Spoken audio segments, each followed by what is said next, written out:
오늘 본문은 매우 다양한 이야기가 한데 어우러져 등장하고 있습니다. 가장 먼저 등장하는 이야기는 두 번째 돌판에 관한 내용입니다. 1절을 보면 하나님께서는 모세에게 처음과 같은 돌판 두 개를 다듬어서 시내산으로 올라오라고 말씀하십니다. 이렇듯 하나님께서 두 개의 돌판을 만들어서 그것을 가지고 시내산으로 올라오라고 하신 이유는 신명기 9장 17절에 나오듯이 모세가 처음에 받았던 두 개의 돌판을 깨트렸기 때문입니다. 내가 그 두 돌판을 내 두 손으로 들어 던져 너희의 목전에서 깨트렸노라. 이때 모세가 두 개의 돌판을 깨트린 이유는 이스라엘 백성들이 금송아지 형상을 만들고 그것에 제물을 드리고 절하며 섬겼기 때문입니다. 모세는 하나님의 명령에 따라 첫 번째 돌판과 똑같은 것으로 준비하고 그 돌판을 넣을 나무 상자도 함께 만들어서 산으로 올라갑니다.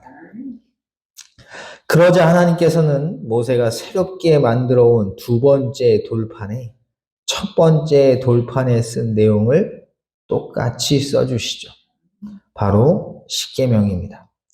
여호와께서 그 총의 날에 산 위 불 가운데에서 너에게 이르신 십계명을 처음과 같이 그 판에 쓰시고 그것을 내게 주시기로. 모세는 그것을 받아 준비해 간 나무 상자에 넣어 산을 내려옵니다. 내가 돌이켜 산에서 내려와서 여호와께서 내게 명령하신 대로 그 판을 내가 만든 궤에 넣었더니 지금까지 있느니라.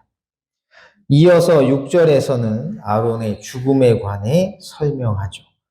이스라엘 자손이 부네야 아간에서 길을 떠나 모세라에 이르러 아론이 거기서 죽어 장사되었고, 그리고 아론의 뒤를 이어 그의 아들인 엘르아살이 제사장의 직분을 수행했음을 보여줍니다. 그리고 8절에서는 하나님께서 레위 지파를 구별하신 것에 대해 말하죠. 그때 여호와께서 레위 지파를 구별하여.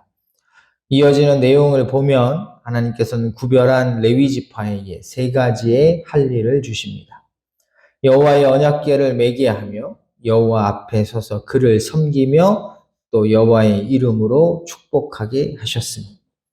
레위 지파가 해야 할 첫 번째 일은 성막이 움직일 때 언약궤를 매는 일입니다. 이 말의 의미는 성막이 이동할 때 레위 지파가 성막의 모든 기물들을 들고 움직여야 한다는 것이죠. 그들이 해야 할 두 번째 일은 여호와 앞에 서서 여호와를 섬기는 것입니다. 이 말은 그들이 성막에서 일을 해야 한다는 뜻이고, 마지막으로 세 번째 할 일은 하나님의 이름으로 이스라엘 백성들을 축복하는 것입니다. 그래서 9절을 보면 레위인들은 형제 중에서 뭐가 없죠? 분깃이 없습니다. 여기서 분깃이 없다는 말은 땅이 없다는 뜻이고, 형제들 중에서 땅이 없다는 말은 이스라엘의 12지파 중에서 하나님께서 주시는 약속의 땅에 들어가서 그들은 땅을 분배받지 않는다는 뜻입니다. 대신 하나님께서 그들의 생계를 책임져 주시기에 여호와가 그들의 기업이라고 할 수 있습니다. 네, 하나님 여호와께서 그에게 말씀하신 같이 여호와가 그의 기업이시니라. 이쯤에서 우리는 한 가지를 생각해 봐야 합니다. 도대체 이 세 가지의 이야기가 왜 연속해서 등장하고 있는가 하는 것입니다. 본문의 내용을 다시 간략하게 정리하면 이렇습니다. 1절에서 5절까지는 한번 깨진 언약의 돌판을 하나님께서 다시 써주시는 것에 관한 이야기이고, 6절은 제사장 아론이 죽은 이후 그의 아들이 아론의 뒤를 이어 제사장이 되었다는 이야기이고, 7절부터 9절은 하나님께서 레위 지파를 특별히 구별하셔서 하나님의 집인 성막에서 일을 하도록 하실 뿐만 아니라 그들로 하여금 이스라엘 백성들을 축복하도록 하셨다는 이야기입니다. 도대체 모세는 이 세 개의 이야기를 왜 연속해서 하고 있는 것일까요? 그 이유는 오늘 본문 앞선 단락의 이야기가 무엇이었는지를 보면 금방 알 수 있습니다. 오늘 우리가 읽은 본문 바로 앞의 이야기가 무엇이었죠? 바로 이스라엘 백성들은 어떤 백성이다? 목이 곧은 백성이다 라는 것이었습니다. 신명기 9장 6절을 보면 모세는 이스라엘 백성들에게 이렇게 말했습니다. 그러므로 네가 알 것은 네 하나님 여호와께서 내게 이 아름다운 땅을 기업으로 주신 것이 네 공의로 말미암음이 아니니라. 너는 목이 곧은 백성이니라. 그러면서 너희들이 애굽 땅을 나와 광야를 지나는 동안 얼마나 하나님을 경노하게 했는지를 기억하라고 말했습니다. 너는 광야에서 내 하나님 여호와를 경노하게 하던 일을 잊지 말고 기억하라. 네가 애굽 땅에서 나오던 날부터 이곳에 이르기까지 늘 여호와를 거역하였으되. 그런 다음에 모세는 이스라엘 백성들이 하나님을 경노하게 만든 하나의 사건을 언급했는데 그 사건이 바로 금송아지 사건입니다. 내가 그들에게 명령한 돌을 속히 떠나 자기를 위하여 우상을 만들었느냐. 그래서 신명기 9장 14절을 보면 하나님께서는 우상을 섬긴 이스라엘 백성들을 다 진멸하시겠다고 말씀하셨죠. 나를 막지 말라. 내가 그들을 멸하여 그들의 이름을 천하에서 없애고 너를 그들보다 강대한 나라가 되게 하리라. 하지만 하나님은 어떻게 하셨죠? 그들을 진멸하지 않으셨습니다. 이유는 모세가 하나님께 간절히 기도했기 때문이죠. 오늘 본문의 내용은 바로 그 결과에 대해 말해주고 있는 것입니다. 다시 말해 하나님께서 명령하신 돌을 속히 떠나 우상을 만들고 그것 앞에 절하며 섬긴 이스라엘 백성들을 하나님께서 모세의 기도를 듣고는 용서하셨다는 것을 오늘 본문은 아주 구체적으로 보여주고 있는 것입니다. 우상 숭배를 함으로 인하여 깨졌던 언약을 하나님께서 다시 세우시죠. 모세에게 다시 2개의 돌판을 만들어 가지고 올라오라고 하신 이유가 바로 이것입니다.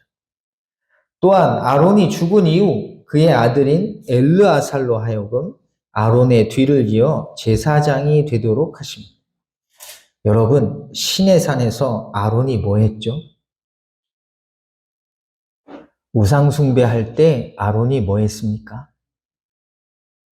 금송아지 만든 장본인입니다. 모든 백성이 그 귀에서 금고리를 빼어 아론에게로 가져가매 아론이 그들의 손에서 금고리를 받아 부어서 조각칼로 새겨 송아지 형상을 만드니. 그런데 하나님께서는 그의 아들로 하여금 그의 직분을 잇도록 하신 것입니다. 뿐만 아니라 하나님께서는 레위 지파를 선택하셔서 성막에서 하나님을 섬기는 일을 하도록 하십니다. 여러분, 레위 지파를 구별해서 성막에서 하나님의 일을 하도록 시키셨다는 것은 무엇을 뜻합니까? 하나님께서 다시금 어디에 오시겠다는 거죠? 성막에 오시겠다는 것입니다. 어디 그뿐입니까? 하나님께서는 레위 지파로 하여금 이스라엘 백성들에게 누구의 이름으로 축복하라고 명령하시죠? 내 이름으로 축복하라고 명령하십니다. 우상을 섬겨서 하나님을 경노하게 만들었던 그들임에도 불구하고 하나님께서는 다시금 그들 가운데 오시고 한 걸음 더 나아가 그들에게 복을 주시겠다고 말씀하시고 계신 것입니다. 우리는 그것을 오늘 본문 11절에서 보다 분명하게 확인할 수 있습니다. 여호와께서 내게 이르시되 일어나서 백성보다 먼저 길을 떠나라. 내가 그들에게 주리라고 그들의 조상들에게 맹세한 땅에 그들이 들어가서 그것을 차지하리라 하셨느니라. 하나님께서는 이스라엘 백성들을 다시금 약속의 땅으로 인도하실 것입니다. 비록 하나님의 명령을 어기고 우상을 만들어 그것에게 절하며 섬겼던 그들이지만 하나님께서는 그들을 용서하십니다.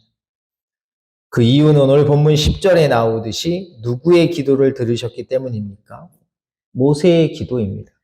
내가 처음과 같이 40주 40야를 산에 머물렀고 그때에도 여호와께서 내 말을 들으사 너를 차마 멸하지 아니하시고. 중요한 것은 이들의 이야기가 단지 그들만의 이야기가 아니라 나의 이야기라는 것입니다. 모세의 기도를 들으신 하나님께서 심판의 뜻을 돌이키시고 약속의 땅으로 인도하셨듯이 하나님께서는 우리를 위해 누구의 기도를 들으시고 여전히 죄 가운데 빠져있는 우리를 위해 지금도 누가 기도하고 계시죠? 예수님이 기도하고 계십니다. 어디에서요? 하늘 보좌 우편에서요. 모세의 기도를 들으시고 그들을 용서하시며 약속의 땅으로 인도하셨듯이 지금도 하나님은 예수님의 기도를 들으시고 우리를 용서하셔서 저 영원한 아버지의 나라로 이끄시고 계십니다. 여러분은 이 사실을 진실로 믿으십니까? 그렇다면 우리가 해야 할 일은 하나이죠. 우리의 구주 예수님의 은혜에 감사하며 그분의 말씀에 귀를 기울이며 그분께서 걸어가신 길을 따라 순종하는 삶을 사는 것입니다. 하나님의 긍휼하심, 예수님의 간구가 없었다면 우리는 단 하루도 살아갈 수 없습니다. 왜냐하면 우리는 죄를 짓지 않고는 단 한순간도 살지 못하기 때문입니다. 이 사실을 늘 기억하셔서 우리에게 베풀어 주시는 하나님의 은혜와 우리를 위해 간구하시는 주님의 사랑을 늘 기억하셔서 늘 주의 말씀에 순종하시는 여러분 모두가 되시기를 주님의 이름으로 간절히 축복합니다. 기도하겠습니다. 하나님 감사합니다.